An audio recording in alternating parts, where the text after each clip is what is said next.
Hi friends, welcome to RV Academy.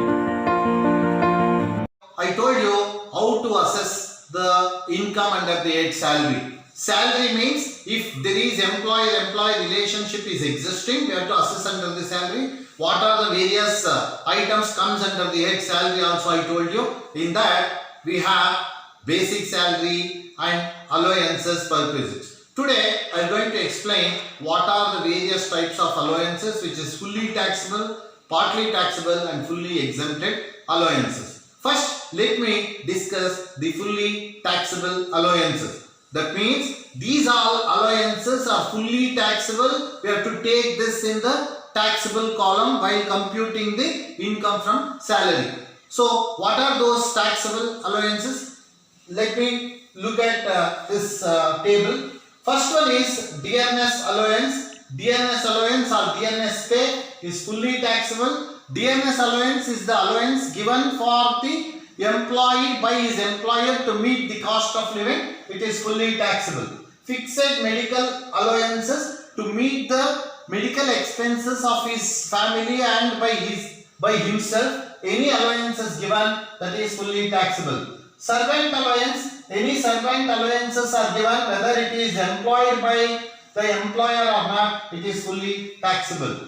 Tiffin allowances is given, is fully taxable. Hill allowances, if the employee is working in a high hill station more than 1000 meters above the sea level, then hill allowances will be given, that is fully taxable. Deputation allowances, if employees are sent to other places from the original place of working to the other place on deputation, any such deputation allowances are given, is fully taxable. Overtime allowances, if employees are working over and above the allotted time, any such allowances is given, that is called overtime allowances, that is fully taxable. Warden allowance, fully taxable. Non-participating allowances, fully taxable. City compensatory allowances, fully taxable.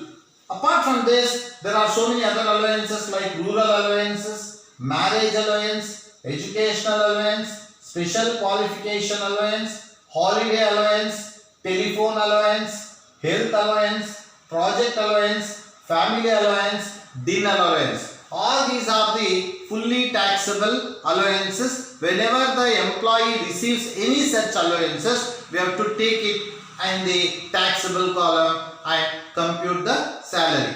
We need not worry about fully taxable allowance because whatever amount given in the problem that becomes fully taxable, we can just write it in the taxable column. Next I will go to the partly taxable allowances where we need to apply certain formulas. Very important part is partly taxable. Dear students, please don't worry about fully taxable allowance and fully exempted allowance.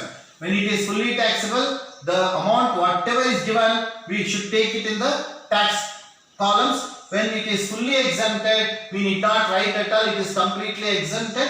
Only when you come to the partly taxable and partly exempted allowance, there are certain provisions given here which we have to follow. The first one is house rent allowance. Any house rent allowance is given by the employer to his employee. Then what is the provision? Suppose if the employer is not given rent-free, furnished or unfurnished accommodation, he will give HRA. Suppose if both is given, rent-free accommodation also given and HRA is given, then HRA completely taxable. If rent-free accommodation is not given but house rent allowance is given, least of the following is exempted. The three parts are given: actual house rent allowance received, excess of rent paid over 10% of salary, 50% of salary in case if he is situated in metropolitan cities like Delhi, Kolkata, Chennai and Mumbai.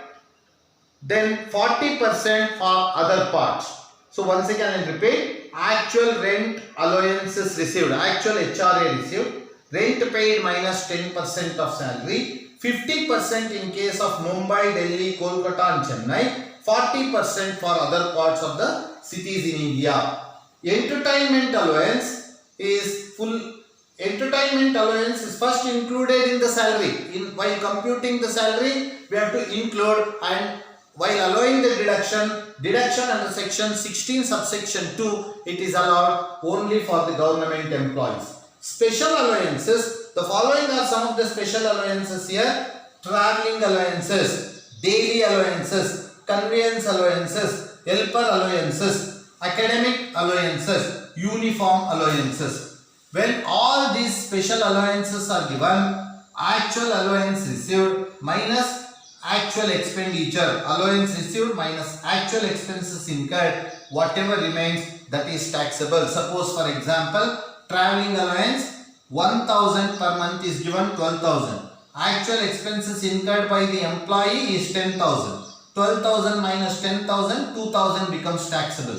Similarly, daily allowance, conveyance allowance, helper allowance, academic allowance, uniform allowance. Any such allowances, special allowances given, we have to take the actual allowance minus allowance received expenditures.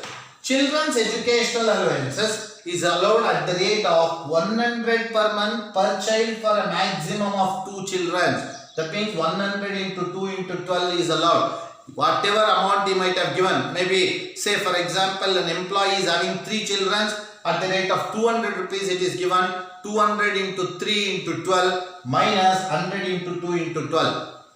Children's hostel allowance, in any allowances given to employer for his children's hostel allowances, 300 into 2 into 12 is exempted. 300 per month per child for a maximum of 2 children. Transport allowances, 1600 per month is allowed. In case of physically challenged, it will become 3200 per month. For normal employees, 1600. For physically challenged employees, 3200 per month is exempted. In excess of that, whatever is given, that is taxable. Underground allowances, if underground allowance is given, 800 per month is allowed as exempted. 800 into 12 is allowed as exempted. If employees are working in mining company, to that kind of employees, any underground allowance is given, 800 per month is exempted. In excess of that, whatever is given, that is taxable. Tribal allowances, if employees are working in a tribal area, any allowances received in the form of tribal allowance, 200 per month is exempted. In excess of that, whatever is given, that is taxable. These are the various allowances which is partly taxable and partly exempted. Partly taxable and partly exempted allowances having certain provisions which we should be very careful while doing the problem. Now, I will go to the fully exempted allowances. There are certain allowances which is fully exempted from tax. Foreign allowance. This allowance is usually paid by the government to its employees being an Indian citizen posted out of India for rendering services abroad. It is fully exempted from tax. Any foreign allowance received by employee from his employer when he is deputed to foreign countries to work on behalf of the Indian company, that is fully exempted. Allowance of High Court and Supreme Court judges for whatever nature are exempted from tax. Any allowances given to High Court and Supreme Court judges in whatever nature, that is fully exempted. Allowances from UNO organization to its employees are fully exempted from tax. These are the 3 allowances which is fully exempted from tax. So these are the various allowances: fully taxable allowance, partly taxable allowance, fully exempted allowance. In my next video, I will tell you what is perquisite, what are the various types of perquisites which is fully taxable, similarly partly taxable and fully exempted. Please like, share and subscribe my video. Thank you.